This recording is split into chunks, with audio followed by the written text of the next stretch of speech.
Welcome to our house. This is the Screenplay Podcast. I'm your host, Evan Grennis, and with me as always, now, two-time PGA Tour champion, Andrew Novak. Yo, what's up? Big week for me, obviously. Not so big week for the Panthers. Can't wait to talk about it. Yeah, our bets didn't do so hot. Yeah, Panthers and Patriots didn't, but you had a great week on the course. Please get on YouTube, like and subscribe at Screenplay_podcast. We are on socials at Screenplay_podcast. You can also check out our website, thescreenplaypodcast.com. On there, you can find our picks of the week, guest list, merch, and more. New episodes every Wednesday, 8 a.m., wherever you stream podcasts.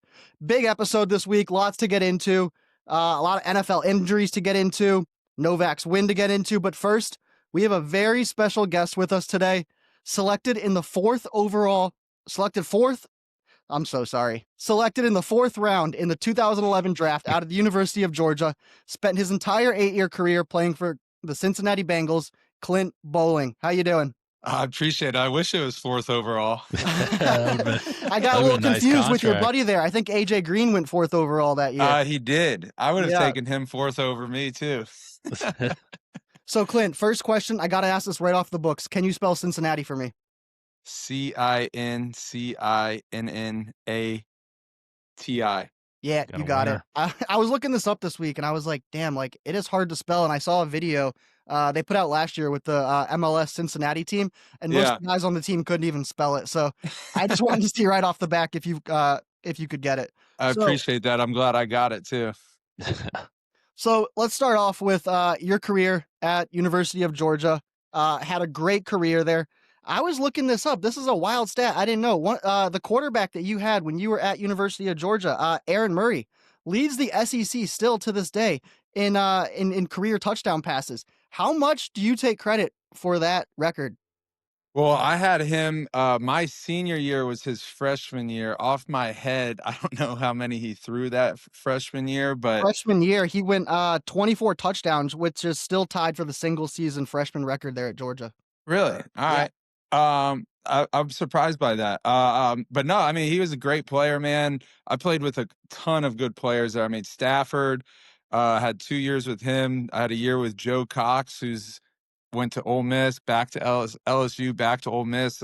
He's kind of on that Kiffin plan right now, but played with a lot of good players. Murray was obviously a stud. So, I mean, that's just, one position. I mean, I can't even tell you how many guys that, off the top of my head I'm thinking of, but I mean, just a ton of talent, and they got it rolling right now too. So they've been fun to watch the last few years.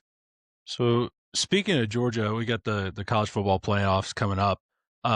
When you played at Georgia, Mike Bobo was actually your OC. He then left, bounced around a bit. He is now back as the OC. When you watch Georgia games, do you still see elements of the offense you played in, or has he evolved with how the game has changed significantly? I think he's evolved a little bit. I think, I haven't been in their meeting rooms. I don't know the way they're describing plays, but within that staff, I mean, the O-line coach that I had in 07 to 10 with Georgia was a guy named Stacy Searles. He made a couple stops after that. He's back.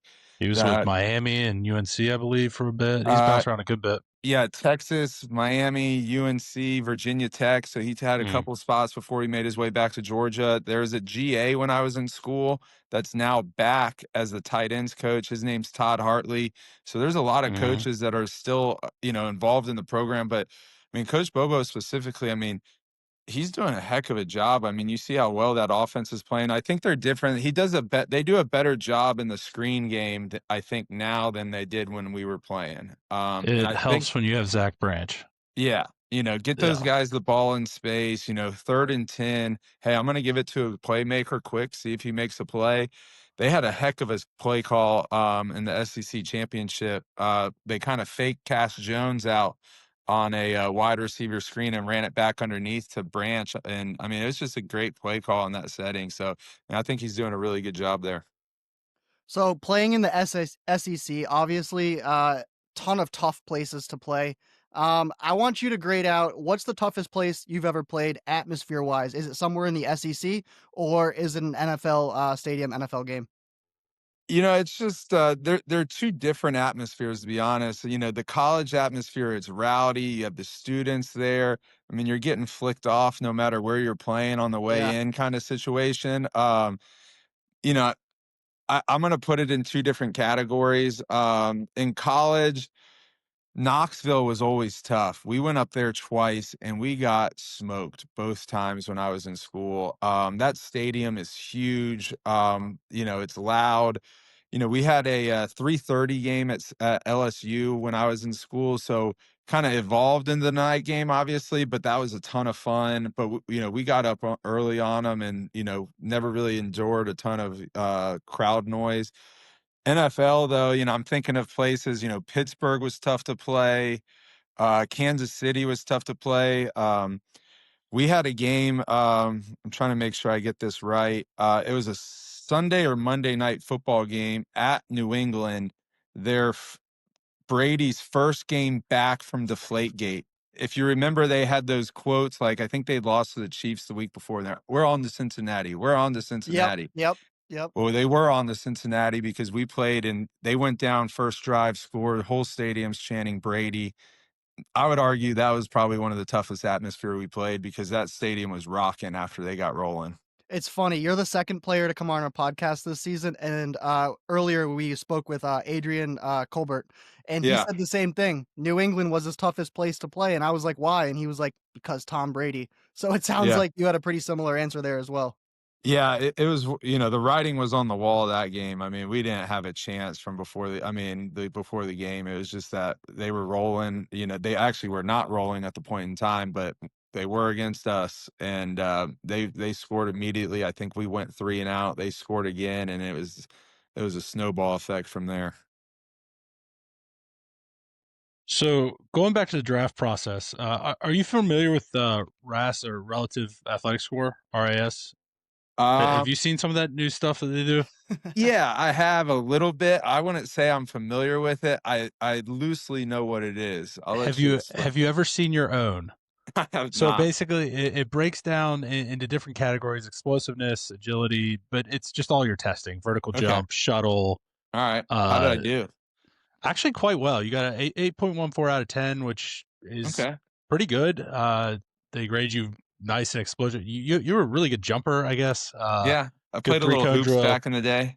Not the fastest. Maybe straight line. Not Y- not your not your not your forte, but pulling guard absolutely good enough. So going off of that, and especially with the modern game, with how certain teams kind of utilize their offensive lines, is there any current um, offensive system in the NFL that you would love to play in now?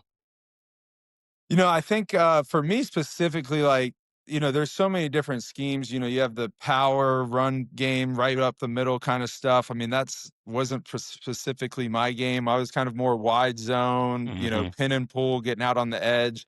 I'm just thinking right now of watching the NFL. I think the Colts do a really good job in the run game, and I think the Bears do a really good job in the run game. The Bears have a good offensive line. That a lot. And, Yeah. one of those things like, they always say like good O-lines travel well.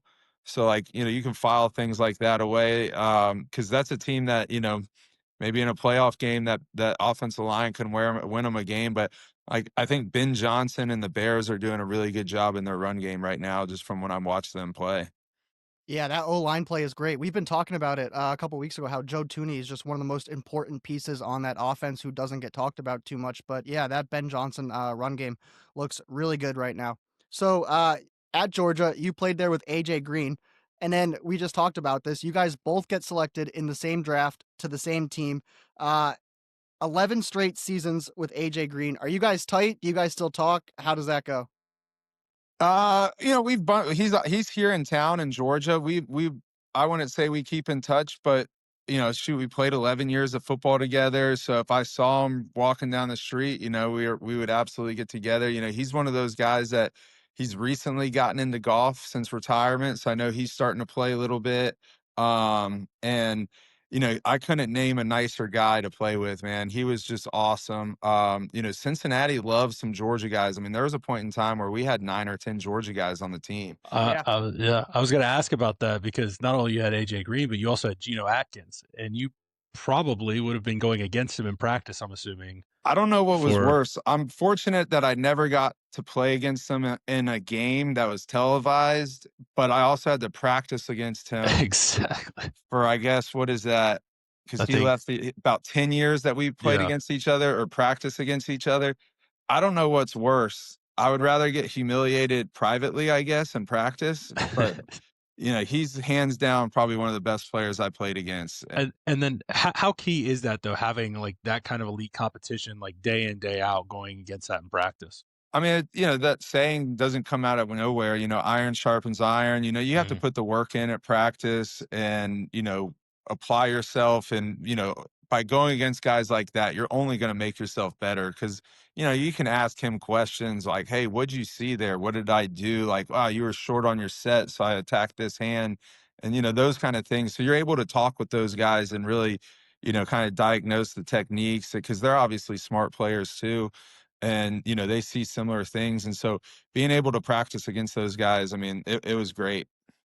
So throughout your NFL career, who would you say is the toughest defensive player you've gone against and why? Outside of practice and Geno Atkins, he's definitely up there. Cameron Hayward with the Steelers, playing him twice a year was not fun. He was just one of those guys that he was a monster and he played hard every single play.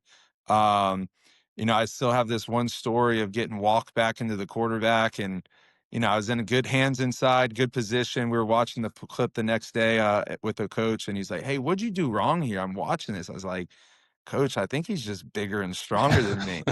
And he kind of nods his head. He goes, "I was thinking the same thing." Oh man. It was just one of those things. Like, hey, if you guys have somebody else that can do this, by all means, I would love for you guys to put him in. But he's a monster. No, yeah.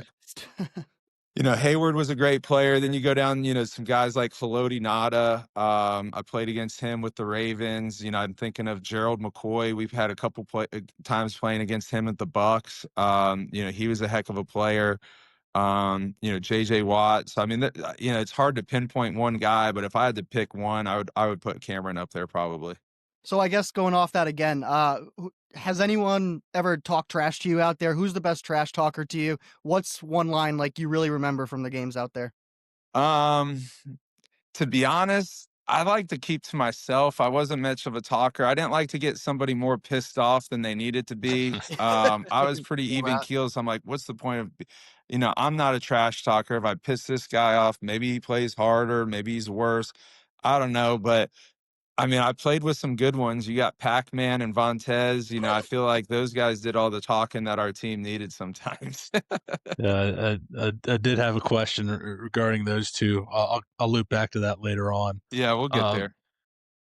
so we talked about your playing career. You played with Cincinnati the whole time. So really, your whole time through in college and pro, you only had two head coaches. You played under Mark Richt and Marvin Lewis, who are two Yeah. very well liked coaches. I mean, I would consider them kind of player coaches. Yeah. Very liked by their team.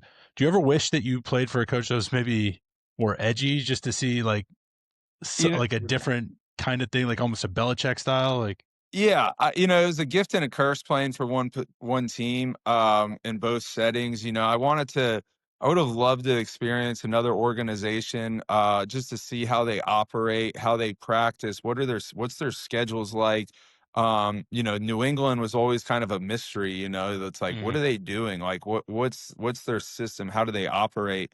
Um, but I go back to some Georgia practices now as a former player and hearing the way Kirby coaches versus Mark Richt, yeah, significantly different. They are two opposite coaches. And I'm not saying there's a right or wrong way. I think they're both fantastic at what they do. But I mean, Kirby's, he's mic'd up at practice and he's letting it loose and he's getting guys going throughout it. Um, but I wish I was able to experience some different things. I had the same O-line coach for my first 7 years in Cincinnati, and I had a new O-line coach that last season, so and just learning from that last coach, that last O-line coach I had for a year, I mean, I learned a ton from him. I'm 8 years into the league, and, I'm learning new techniques, so to be able to experience some of those things, I kinda wish I got to get a little bit more there. All right, I got a question for you. This one comes from Justin O'Brien. He says, when someone says the O line is trash, how often is that actually on you guys? Or is it on the QB holding the ball too long, play calling, wide receivers running bad routes? How often is it actually falling on the O line? You know, it's one of those things. Watching a game live time, it's really hard to decipher. Maybe it was just a bad play call. Maybe they heated him up, and you're in empty protection. You don't get to the right check. So, most of the time, though, you can see it. Though, I mean, you can see if guys are protecting, and if you think it's a trash O line, it's likely a trash O line. There's always if the quarter they have the stats on how long the quarterbacks hold on to the ball and all those things, and you want to get rid of it quickly. I mean, you're really only trying to block for 3 seconds, Right. Yeah. After that, which feels like sounds like a short amount of time, but when you got your hand in the ground and the guy's firing off the ball, it's a lot quicker than that. But I would say 9 times out of 10, if you think it's a trash O line, it's probably is. So when you're watching now, are you able to watch as a fan, or are you watching games as a player still? Like, have you been able to transition that over? I definitely, I'll have like the YouTube. I'll have 4 games on a time, so Mhm.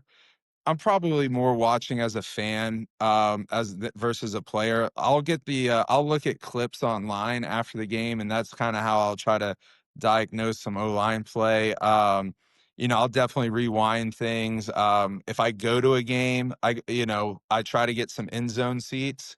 That's the way I like to watch football because you get that north and south view. Mhm.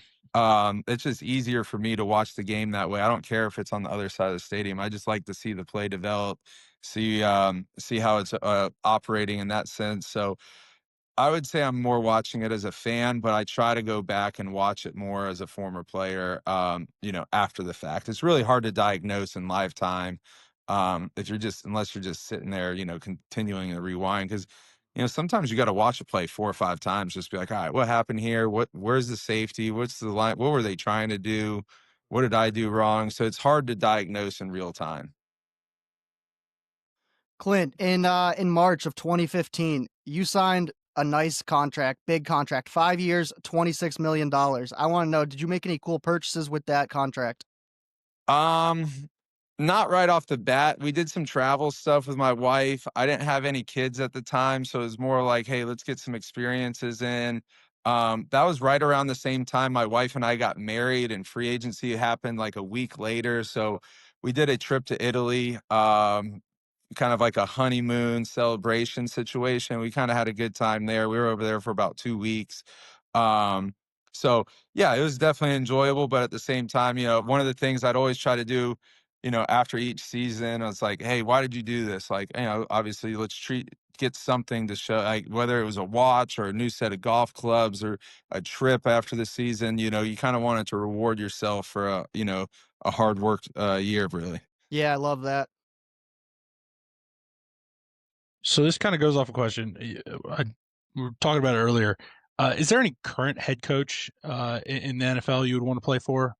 We kind of touched on this earlier, but Um, If I had to pick somebody, I like D'Amico Ryans.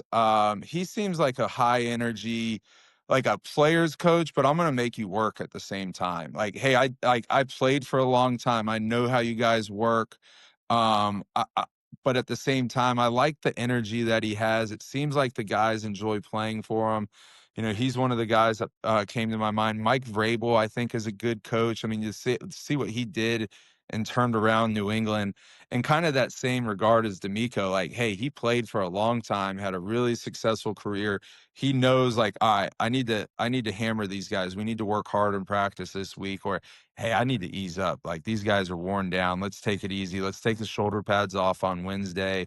And I could kind of I've never played for those guys, but to see those coaches that have played and been in the same shoes as you, you kind of respect that a lot. And the third guy I'd throw in there is Sean McVay. I mean, he just seems like he's thinking of everything, in regards to the players of what they need and their scheduling and the way they practice and those 3 guys I'd probably put at the top of my list.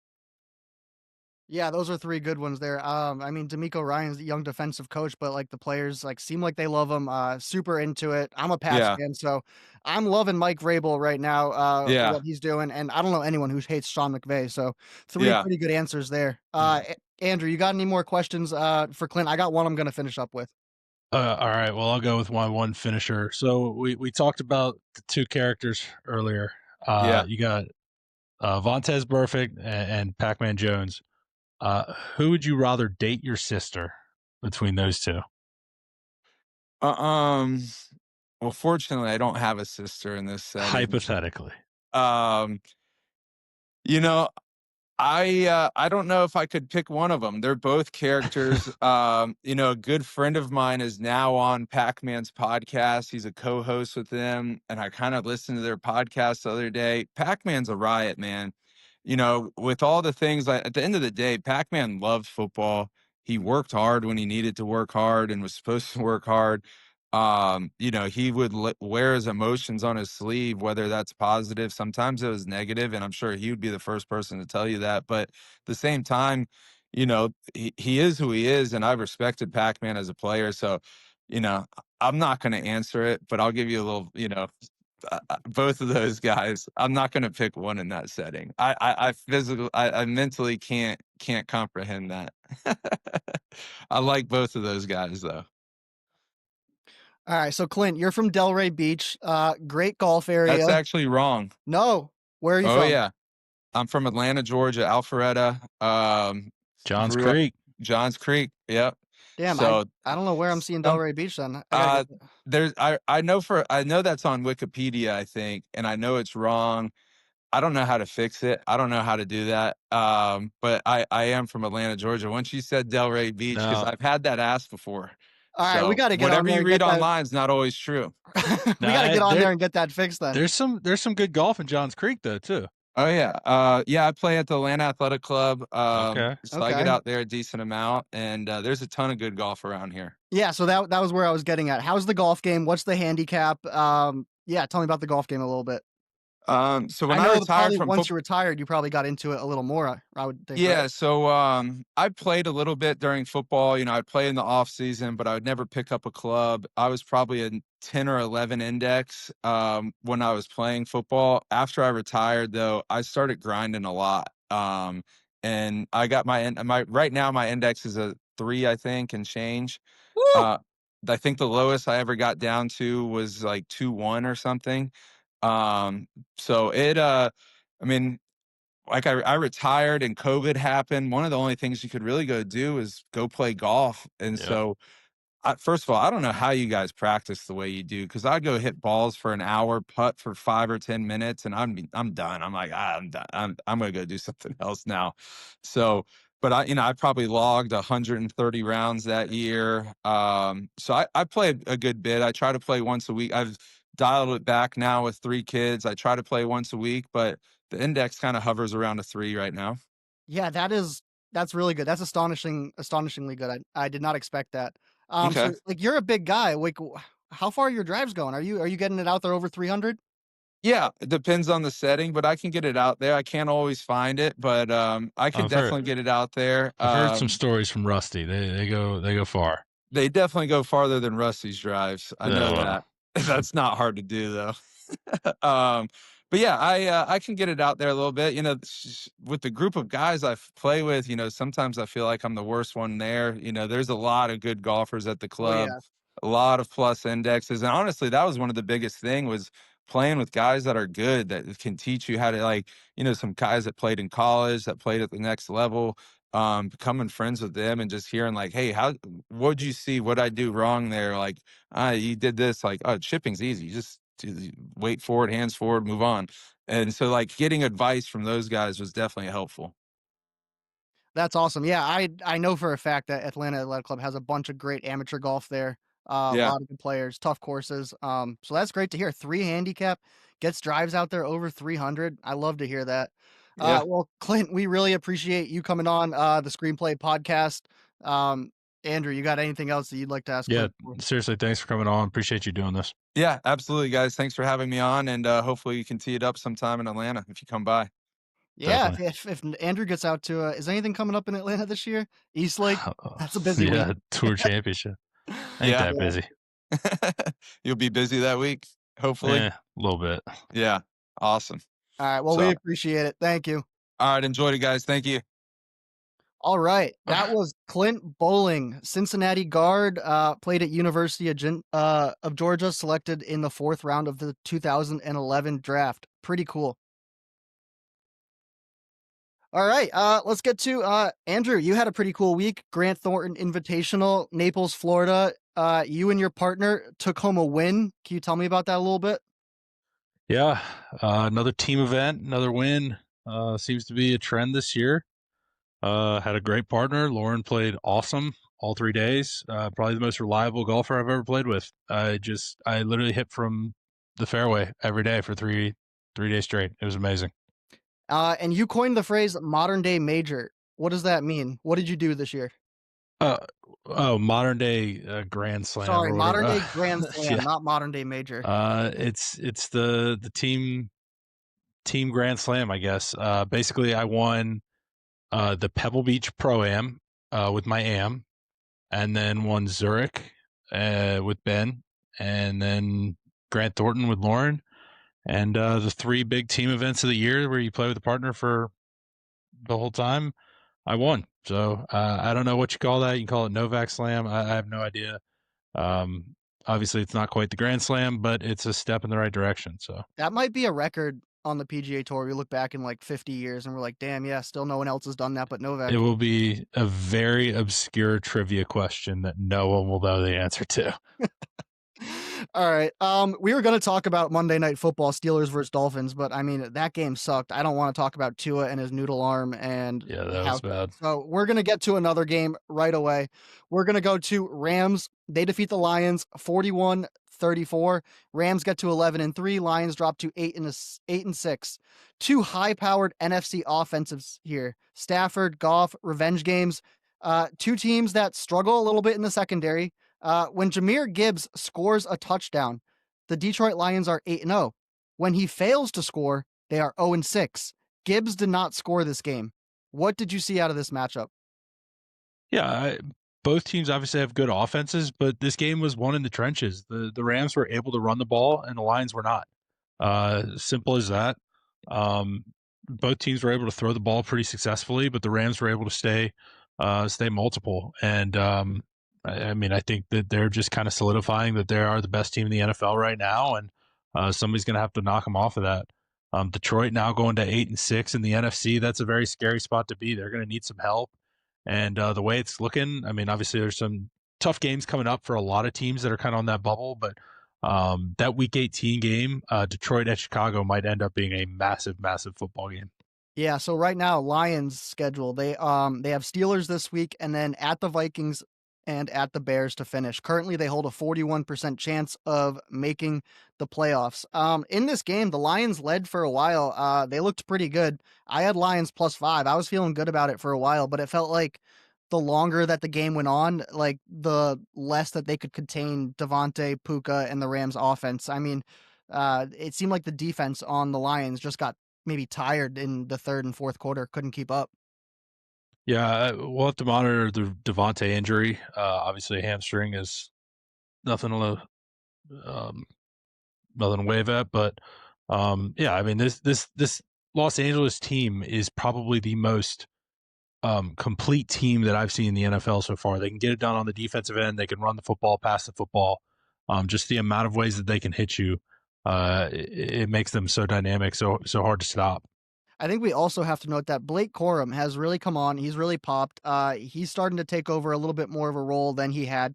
11 carries, 71 yards, a touchdown. I think he looked really good, and it's a nice addition to the offense. I mean, it hits into Kyron's workload a little bit, but if Corum's going to play like that, then yeah, this offense is stout. I don't know who's going to be able to stop them. It seems like at any point, at any week, on any team, they could drop 45 points. Yeah, except Panthers. Except the Panthers. Next up, the Rams. They are going to the Seahawks. Massive game. That's going to be your Thursday night football game. Steelers. They are going to the Lions. All right, Broncos, they defeat the Packers 34-26. Real bad Sunday for the Packers, not just because they lost, but because of all the injuries they were hit with. You got Micah Parsons, ACL, out for the year. Christian Watson, shoulder, chest. He's iffy this Saturday. They have a Saturday game, so he may not play. He actually went to the hospital for a CT scan. Turned out okay. I guess the injury is not going to be terrible, but still, he's dinged up. Safety, Evan Williams, knee sprain, week to week. Offensive lineman Zach Tom in and out of the game with knee injuries. It's just a real bad week to be a Packers fan. Yeah, my good buddy of mine's a big Packers fan. He's like, man, that was about the worst 20 minutes that I can remember of being a fan. Just losing Micah, losing the game, and I mean, yeah. We both have the Packers. Our preseason pick was the Packers to get into the Super Bowl. Do you think that they can still contend for the Super Bowl with these type of losses? I have written in my notes right here, no Micah equals no Super Bowl. I think without him, especially, factoring in having that they lost Tucker Kraft on the offensive side, and coming out of the NFC, I just don't really see it. You need those playmakers, you need those difference makers, especially come the playoffs. And right now this team is hurting. I'm just not seeing it. Yeah. And we got to remember, Kenny Clark left too. Micah Parsons. So there's another piece. Watson, Tucker Kraft out for the year. I just don't think that with these injuries, they're going to be able to make a Super Bowl run. Let's talk about the Broncos for a second. So they've been winning close games all year. It kind of feels to me like the Broncos, Bo Nix, and Sean Payton are they have the gun loaded, and like they just don't fire it all year until they need to. Like it seems like when Bo Nix needs to turn it on and play well, he does. He made some really, really, really nice throws in this game. A couple really good ones to Cortland Sutton, to Troy Franklin. What did you see out of Bo Nix this game? Yeah, I've been kind of a Broncos hater for most of the year, and I guess it's like finally the point where I can just be like, all right, yeah, like I guess they're good at football. Um, this defense is obviously like kind of their calling card. But really in this game, I know Micah got hurt, but it was later in the game. What Denver was able to do against this very good Green Bay defense was impressive to me. Bo Nix looked good. Uh, they have a good offensive line. They've been able to run it on most teams this year. Um, I think that this team, while not as complete as the Rams to me, I think they definitely can lean on that defense. And I think that, Bo Nix might just have enough moxie that they could make a little run, especially in that AFC side. Broncos schedule coming up. They're playing the Jaguars this week. The Jaguars have been really good. That's going to be an interesting game. They also have at the Chiefs and Chargers. The Chiefs have fell apart. Chargers still a whatever game. But yeah, Broncos are looking good. That was a massive win over the Packers. Packers schedule coming up. They got a big game this week at the Bears after this injury. Packers still in the playoff picture. Do you think they're going to make the playoffs with Bears, Ravens, and Vikings coming up? I think they have enough talent to still make it through. So many teams have tough games on that NFC side. San Fran's got some tough games. Seattle's got some tough games. Chicago's got some tough games. So, I still think the Packers probably grab one of the slots because like the South is like straight up out. Like they're not even a consideration of a threat from over there. And then on the East, like Eagles are kind of iffy. Cowboys with the loss, like that's just the one. Like both the South and the East are just clear like one bid divisions. So All right, let's get to the next game. Bills defeat the Patriots 35-31. Big AFC East matchup here. Patriots jump out to a 21-point lead, but by the fourth quarter, Bills had the lead, and it kind of felt like it was going their way. Listen, I'm a Pats fan. I was on the Bills this week. The Pats already won in Buffalo earlier this season. I felt like this game meant more for Buffalo. Patriots had a left guard out, a left tackle out. What did you see from this game? yeah, I think these are two very, very good football teams. Right now, they're playing at a very high level. And in my opinion, the most significant injuries were on the New England side, and Buffalo took advantage of that. I've got the splits here for Milton Williams being out. So in the first 10 games of the year with him, New England was allowing 79 rushing yards per game, which was very, very good. That was like top 5 in the NFL, way up there. In the past 4 games without him, they're averaging 135 yards per game given up. That's over a 50-yard difference.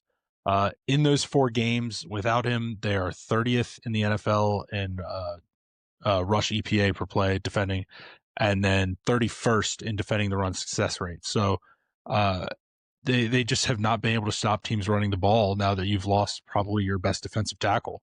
And that is showing up. Now, luckily for them, it's expected that he will be back and they'll have him for the playoffs. But the Bills were absolutely able to take advantage of that.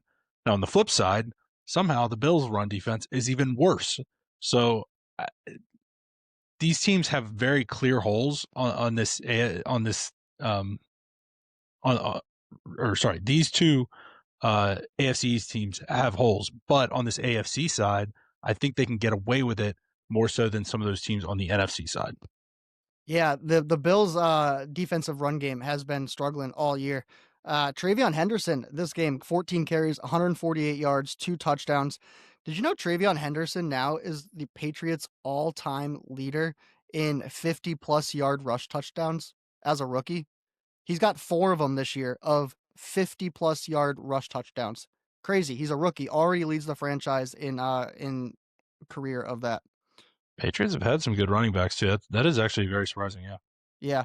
Allen carried this team again, 1928, 193 yards, 3 touchdowns, 11 carries, 48 yards. Man, when the Bills win, like Josh Allen, James Cook go off, it scares me. I don't trust them because I don't know if Josh Allen through the playoffs can just be able to play sick football for, 3 or 4 weeks in a row. Let's take a look at the Bills' schedule coming up. They're at the Browns this week, and then they get the Eagles, and then they get the Jets. Patriots' schedule, they are at the Ravens this week, at the Jets, and then versus the Dolphins. So both teams have obvious holes. They're both very good football teams. They're definitely going to make the playoffs. I just don't know how much I can trust either one of these teams to stack it together in the playoffs. Chargers, they defeat the Chiefs 16-13. Listen, the Chiefs haven't covered a spread in 6 weeks, yet they were favored at home. Again, Chargers take this one, but the story is the Chiefs. Season, it's over. Mahomes, season over. Torn ACL, starting next season now is iffy with the time frame of a torn ACL.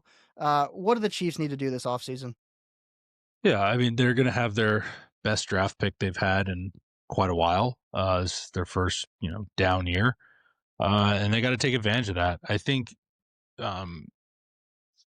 they probably need to invest in running back at some point. I think that's pretty clear. Their run game has been mostly non-existent. Their most successful rusher this year has basically just been Mahomes. So I think they need to get that squared away. I think maybe some secondary help, maybe an extra weapon or two. Offensive line, you could add maybe on tackle side. The interior is still decent. Maybe throw a guard in there. They've been dinged up this year though. They are getting a little bit older in spots. I think the biggest thing is going to be is Mahomes back healthy, and at what level do we see him? Because it's ACL, but it's also LCL, which is an extra component to this. Which I am not a doctor, but it seems like that makes things a little bit tougher coming back. The injury that I'm seeing that's most comparable is the Carson Wentz knee injury from 2017. It happened at a similar time of the year. It was ACL with also an LCL component. He actually missed the first 2 weeks of 2018 coming off of that. So, not every injury is going to be the same, but even if Mahomes is back, it may be in a limited fashion. I would expect him to probably be running less anyway. Coming off of that, it's hard to just get your feet under you after something like that. So having an offensive line that's shored up for next year, having a run game outside of himself would be nice starts to this offseason to make things a little bit easier for your star quarterback when he comes back. Yeah, we got to improve this run game. Kareem Hunt, 6 carries, 12 yards. Pacheco, 11 carries, 21 yards. Just absolutely terrible stats out of the running back room there. So, yeah, Mahomes' injury, it's terrible. The only positive thing I'm seeing out of this injury is same exact thing as Brady, 3 rings in the 9th season, ACL, and then Mahomes, same thing, 3 rings, 9th season, ACL. So this is going to be the reset that the Chiefs need, I guess, to get their draft pick up, come back, like reset the team, and then we'll see what Mahomes does over the next 10 years after this injury. Currently, the Chiefs have the 13th pick in the draft. I think it might even improve a little bit. I don't think they're going to be trying to win a whole lot of these games coming in. Where do you think they should go with the first pick in the draft? I mean, they do in the last 3 weeks. They do have the Titans and the Raiders.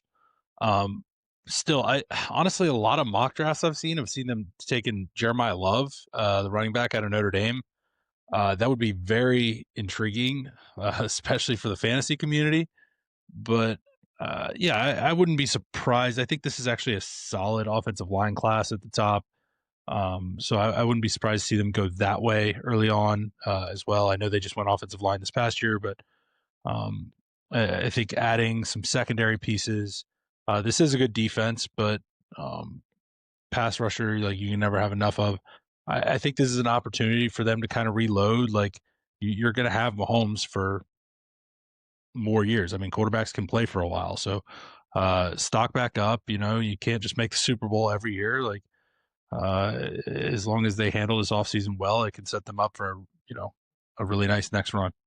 All right, so Chargers get the win here. Their schedule coming up. They are at the Cowboys, versus Texans, and at the Broncos. That is a brutal schedule to finish. Cowboys, Texans, Broncos. All right, Chiefs schedule. They are at Titans, versus Broncos, at Raiders. Obviously, their season's over, so it doesn't matter too much.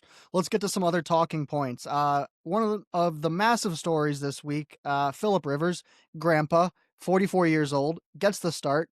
He goes 18 of 27, 120 yards, 1 touchdown, 1 interception. I will note, I don't really count that interception at the end. I mean, there was, 30 seconds left on the clock. He's trying to push it downfield. So whatever on that. But what did you see out of Phillip Rivers this week in his start?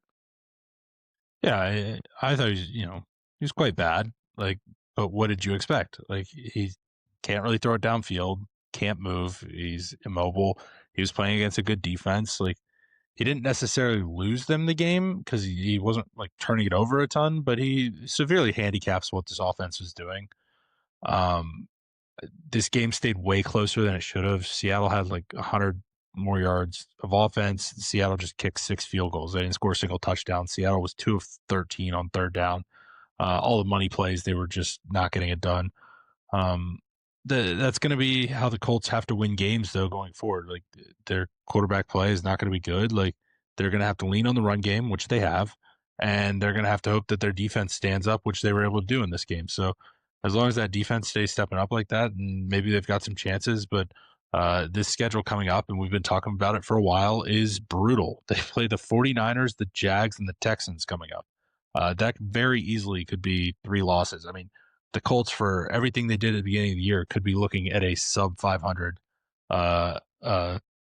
season, which would be very disappointing considering how hot they started. Yeah, I thought, man, that was the most wobbly I've ever seen a football look, like going through the air. Like it looked like, when they pitch it out to the running back and they have him throw it to a wide receiver, like it looked like one of those every time. Like there was so much wobble and airtime on that ball. There was no power. It was ugly to watch. I will say, I think mentally, like he is fine. Like he knows where to go with the ball. He knows when to go with it, but just the arm strength was not there. I think Seattle came out with one of the most vanilla game plans like they could have. They were just trying to like not lose the game, get out of there with a win. Jonathan Taylor, he 25 carries, 87 yards, 3 for 4 receptions, 14 yards. They're going to have to rely on Taylor even more than what they did this week. I wouldn't be surprised if he had more than 25 carries this week against the 49ers, whose run defense is not great. The Titans kind of just ran all over them. But yeah, I mean, I think mentally, like Phillip Rivers has this offense down and can do it. It's just that arm strength was, I thought it was going to be better than that. That was not good. Just the power on that arm. Like if Tua has a noodle arm, I don't even know what to call that. That was anything more than 20 yards. Like Like no It's team not is, happening. yeah. Yeah. But tough schedule coming up: 49ers, Jags, at Texans. I really hope Phillip Rivers is not starting those Jags and Texans games. That might be really bad. I did see Anthony Richardson has been cleared, but I don't know if he'll see the field or not. So we'll see what It's Phillip Rivers does pretty over these next few well. weeks. Steichen already said Rivers is starting on Monday night, Did so he? that is quite telling about how bad a football player Richardson is. But anyway, All right. Next talking point: Saints. They continue ownership of the Panthers. Saints 20-17 win this week. The way it ended, so Panthers personal foul, hit to the head on a sliding quarterback. Puts them in field goal position. Saints get the win. This is their second loss of the year to the Saints. Listen, the Saints have won 5 out of the last 6 against the Panthers, and since 2017, the Panthers are 5-14 against the Saints. You're a Panthers fan. What's going on here? yeah, we always lose to the Saints. Same way as we always own the Falcons. We just lose to the Saints. It's just how it goes. We're an unserious organization, and it's almost entirely due to the owner. Everything falls under him because we have an elite GM.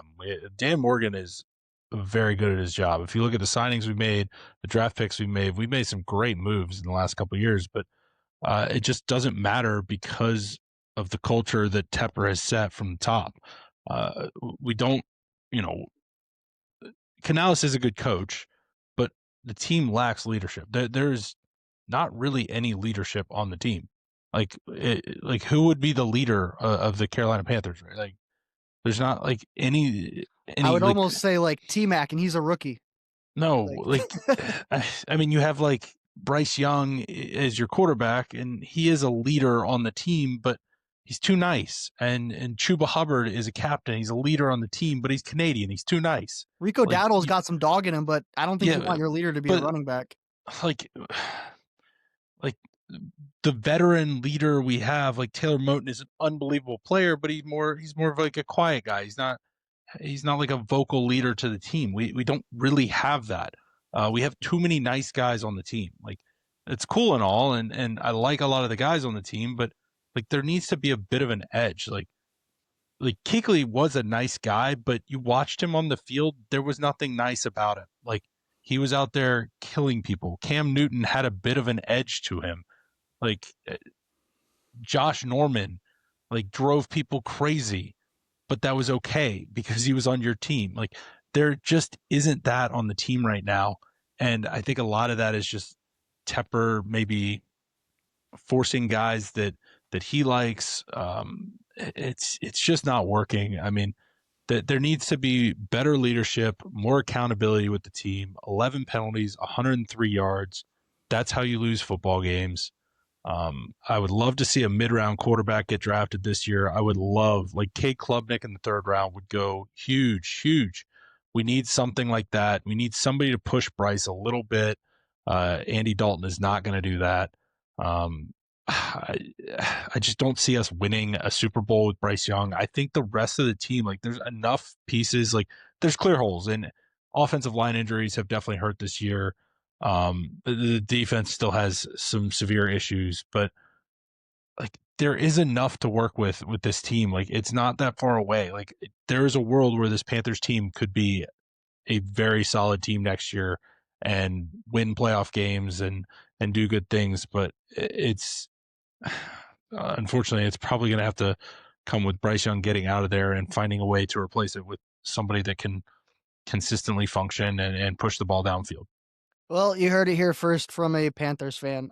Good news is they have the Bucks twice in the last 3 weeks, so there is still a chance for the Panthers to make a playoffs and try to do something. But like you said, with Bryce Young at quarterback, I don't think the Super Bowl aspirations are there. Last talking point we're gonna get to the future of Joe Burrow in Cincinnati and the Bengals. Obviously, Joe Burrow's locked down there, big contract, but I mean, he's not happy. He's letting it be known in the media. Currently, they hold the 9th pick in the draft. Their defense is number 32 in the league. They are the only defense averaging over 400 yards allowed per game. What's the future for Joe Burrow? I mean, are the Bengals just going to ruin his entire career? Do you see him getting out of there eventually? Like, this defense needs a lot of fixing. Like, the offensive line needs help. You got cash locked up into 3 players. What's this offseason look like for the Bengals? What does next season look like for the Bengals? I mean, what are you thinking? Yeah, obviously they need to just go defense heavy. As far as Joe Burrow though, I'm not going to comment too much on that because I truly believe, like, I don't know if it'll come out or something, but like I truly believe he's got some off the field stuff going on right now that is like severely hampering Is that like you're just like, his there's, mood, his just general like demeanor. Like are I you think just something guessing is that, or going. have you seen something? Yeah, a little bit. Yeah, I have no info. I think there's something going on off the field that he's having to deal with. That is making football not fun for him. That is making. I mean, obviously, like they're losing and stuff, but I think it's more than that. Um, I have a bit of a theory that I don't know if it'll come out later or not. Maybe not, it never comes out, but I think he's dealing with more than just football that is just really causing him to struggle right now. Yeah, I haven't heard anything, but if something was to come out, I guess that would make sense. Just how he's acting with the media, his emotions, I guess maybe his play even. All right, let's get to our power rankings. At number 10, I got Green Bay, 9-4-1. They lost this week, 26-34 versus Denver. They lost Micah. Watson's banged up. Kraft already out. I don't know if they can make a Super Bowl run. With these injuries. I even debated dropping them out of the top 10, but we kept them in there at 10. At number 9, I got the 49ers, 10-4. They won 37-24. 4-game win streak. Purdy's looking healthier. This defense is iffy. Titans ran all over them. I'm not sure if they have the pieces on the back end to make a Super Bowl run, but they're winning games. At number 8, I got the Jaguars, 10-4. They won 48-20 this week versus the Jets. They're on a 5-game win streak. They got a great run D. Trevor Lawrence looks like the Trevor Lawrence we were promised coming out of college. Great game this week, but he's been inconsistent through his career, so I got to see him do it for the rest of the season. At number 7, I got the Bills, 10-4. They won this week, 35-31 at New England. Josh Allen reliant. That run defense is still weak. I can't trust them situationally yet. Got the Bills at 7. I know. The Bills just beat the Patriots, but I got them one spot ahead of them. Patriots at 6, 11-3. They lost this week 35-31 versus Buffalo. They're missing their left tackle. They're missing their left guard. They're missing Milton Williams. This game was much more important for Buffalo. I felt that. I still think Patriots are the better team, so they are one spot ahead of the Bills. At number 5, I got the Texans. They're moving up this list fast, 9-5. They won 40-20 this week versus Arizona. They are 8-0 when scoring 20 plus points. Their defensive front is sick. So if they can CJ Stroud can just put up 21 points, they're going to win a game. This Texans defense is good. I love this team. At number 4, I got the Bears, 10-4. They win this week 31-3 versus Cleveland. Listen, they're putting it together. They're 8-2 in the last 10 games. They're number 2 in big plays. It feels like they could beat anyone. Like, there's no one that stands in front of them that I'm like, they don't have a chance against. They're kind of like, they're decent everywhere. Ben Johnson run game is looking good. Bears at 4. At number 3, I got Seahawks, 11-3. They win 18-16 this week versus the Colts. They played super vanilla. They didn't do anything. I think personally it was because they have a big game this week against the Rams, Thursday Night Football. I think they're saving it up for that. So massive game this week for the Seahawks. At 2, we got Denver, 12-2. They won 34-26 versus Green Bay this week. Turns out Broncos are legit. Bo Nix is he's turning it on when he needs to. They got the Jags this week at home. That's a big game. At number 1, there's only one team that can be here. It's the Rams, 11-3. They won 41-34 this week versus Detroit. Blake Corum, he's popped. Devontae Adams, hamstring injury. We're going to have to keep a tab on that. But this offense seems unstoppable. Every week, it seems like they're putting up 45 points. All right, let's get into fantasy football. Week 16. Week 16 starts. Who you got this week? So we're gonna dig deep here. I'm taking Audric Estime. I think he can straight up be started this week. Assuming no Kamara, assuming no Devin Neal. The Jets just allowed ETN to catch 3 touchdowns. Tootin also scored. They're not guarding running backs. Estime was limited action this past week. I think he had 3 catches, like all kind of on the final drive. He was a well thought of running back coming out of college and has looked okay in minimal action with the Broncos. And I think if you have to, I think he is startable in a very, very good matchup against the Jets this week. Next up, Darren Waller playing the Bengals. Start him. And then lastly, Kenneth Gainwell has been fantastic lately.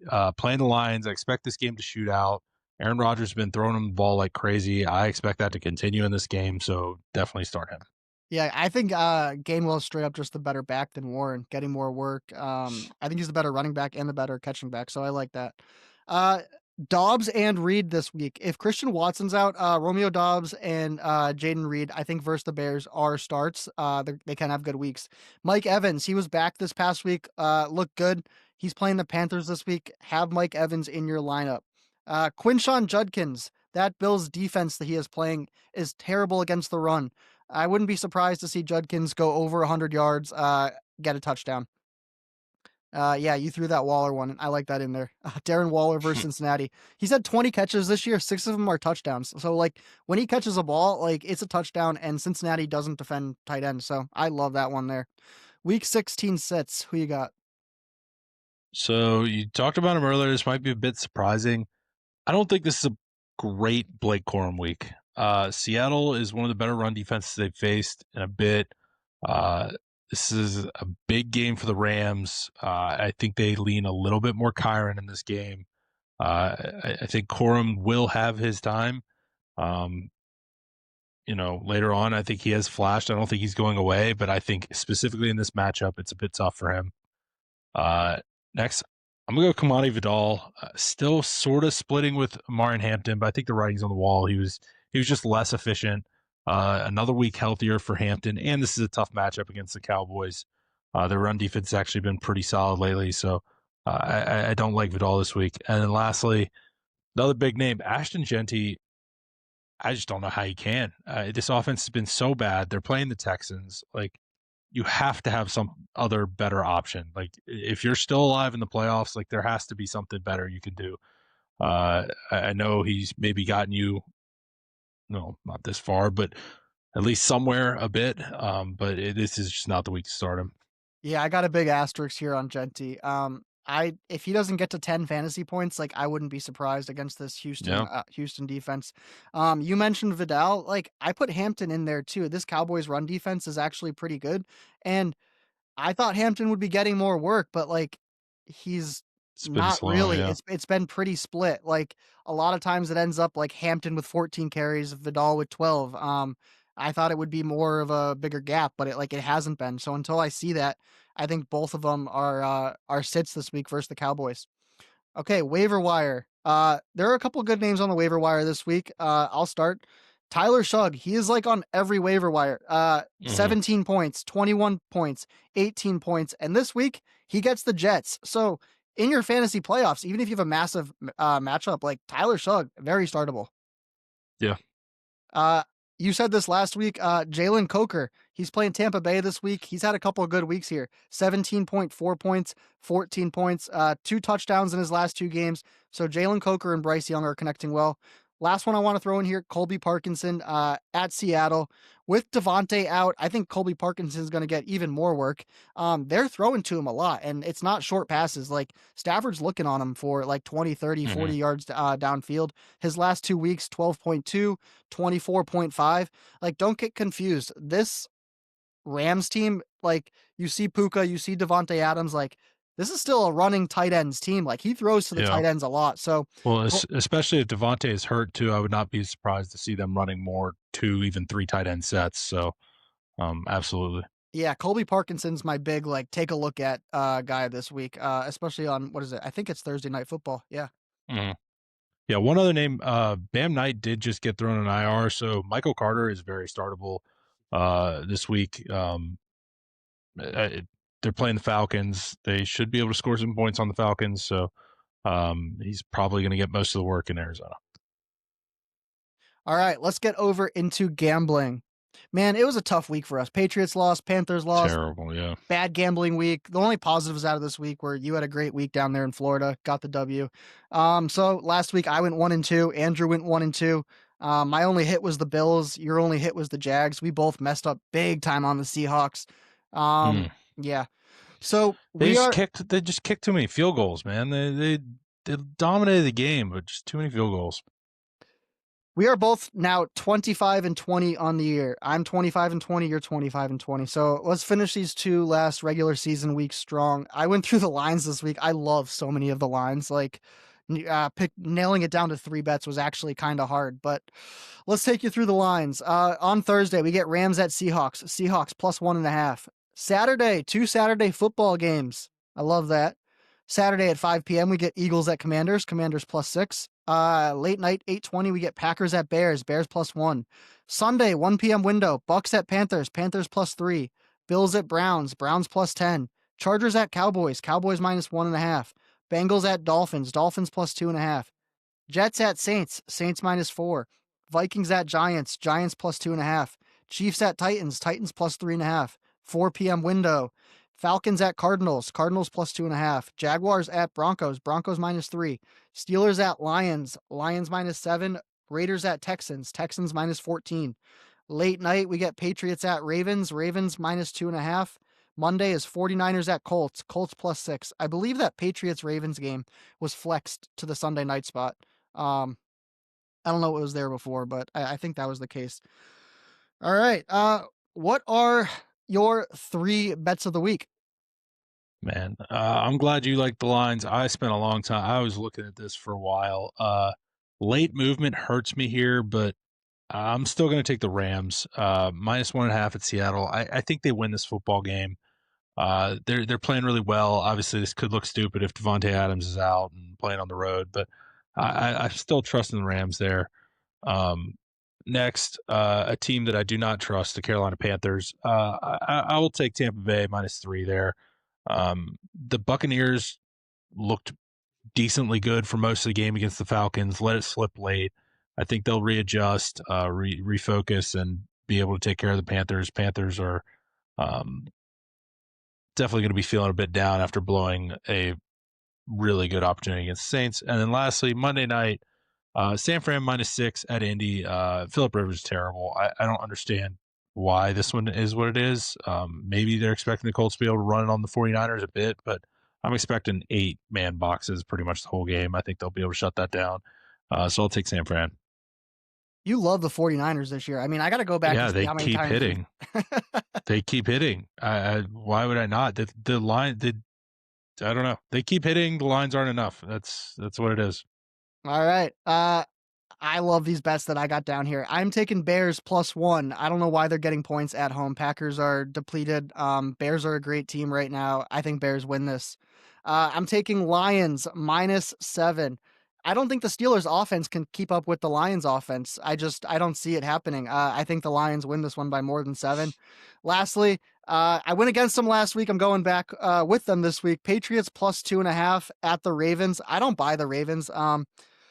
I just don't think they're a great football team. I think the Patriots are better. I think they win this game. So I'm taking Patriots plus 2.5 at the Ravens. I am going Bears plus 1, Lions minus 7, Patriots plus 2.5. Andrew is going Rams minus 1.5, Bucks minus 3, 49ers minus 6. Lock them in.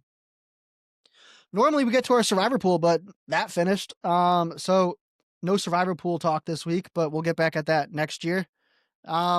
Appreciate Clint Boling for coming on, doing a really good interview. A lot of good questions answered. Really cool guy. Andrew, you got any last word for our listeners?